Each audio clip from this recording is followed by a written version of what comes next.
അയോധ്യ രാമക്ഷേത്ര സംഭാവന തട്ടിപ്പ്. ചമ്പത് റായ് രാജിവെച്ചു. 8 പേർ അറസ്റ്റിൽ.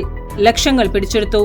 അയോധ്യ രാമക്ഷേത്രത്തിലെ ഭണ്ഡാരത്തിൽ നിന്ന് കോടികളുടെ സംഭാവന പണം തട്ടിയ കേസിൽ ധാർമ്മികോത്തരവാദിത്വം ഏറ്റെടുത്ത Shri Rama Janmabhoomi Teerthakshetra trust general secretary Champat റായും ട്രസ്റ്റ് അംഗം അനിൽ മിശ്രയും അടിയന്തരമായി രാജിവെച്ചു. കേസുമായി ബന്ധപ്പെട്ട ഭണ്ഡാരമെണ്ണുന്ന ജീവനക്കാരും താൽക്കാലിക ജീവനക്കാരും ഉൾപ്പെടെ 8 പേരെ ഉത്തർപ്രദേശ് പോലീസ് അറസ്റ്റ് ചെയ്തു. ഇവരിൽ നിന്ന് 79.85 ലക്ഷം രൂപയും കണ്ടെടുത്തു. പണമെണ്ണുന്ന സമയത്ത് CCTV ക്യാമറകൾ ബോധപൂർവ്വം മറച്ചുവെച്ചാണ് പ്രതികൾ കോടികളുടെ പണവും സ്വർണവും കടത്തിയതെന്ന് പ്രത്യേക അന്വേഷണ സംഘം കോടതിയെ അറിയിച്ചു. ക്ഷേത്രത്തിനകത്തെ ശുചിമുറികളിൽ ഒളിപ്പിച്ചു വെച്ച ശേഷമാണ് ഈ പണം പുറത്തേക്ക് കടത്തിയിരുന്നത്. തട്ടിപ്പിന് ബാങ്ക് ജീവനക്കാരുടെ സഹായം ലഭിച്ചിട്ടുണ്ടോ എന്ന് കണ്ടെത്താൻ 5 ബാങ്ക് ഉദ്യോഗസ്ഥരിലേക്കും അന്വേഷണം നീണ്ടിട്ടുണ്ട്. അതേസമയം കേസിൽ അടിയന്തര CBI അന്വേഷണം ആവശ്യപ്പെട്ടിട്ടുള്ള ഹർജികൾ വരും ദിവസങ്ങളിൽ സുപ്രീം കോടതി പരിഗണിക്കും. കുറ്റക്കാർക്കെതിരെ കർശന നടപടിയുണ്ടാകുമെന്ന് UP മുഖ്യമന്ത്രി യോഗി ആദിത്യനാഥ് വ്യക്തമാക്കി.